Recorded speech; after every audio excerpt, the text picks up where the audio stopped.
Season లో దొరికే మామిడికాయ ఉసిరికాయ పచ్చడి కోసం ఎదురు చూసే కంటే ఇలా ఎనీ టైం ఎనీ మార్కెట్ లో దొరికే కాకరకాయలతో కూడా మనం పచ్చడి చేసుకోవచ్చు. ఎలా చేయాలో చెప్తాను. పని అంటే ఒక 300 గ్రాముల దాకా కాకరకాయలు తీసుకొని వాటిని కడిగి తుడిచి లైట్ గా చెక్కు తీసి రౌండ్ ముక్కలుగా కట్ చేసి ఆరబెట్టేసుకోవాలి తడిపోయేదాకా.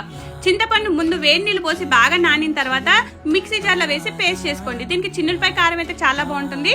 ముందు చిన్నులపాయలు ఒక 50 గ్రాముల కారం, కొంచెం తక్కువ ఉప్పు వేసుకొని చిన్నులపాయ కారం చేసి అది కూడా పక్కన పెట్టేసుకొని ఒక కడాయి పెట్టి 400 గ్రాముల దాకా నూనె వేసి దాంట్లో ఈ కాకరకాయ ముక్కలు వేసి బాగా ఏగనిచ్చి వాటిని కూడా తీసేసి అదే నూనెలో తాలింపు పెట్టేసుకోవాలి.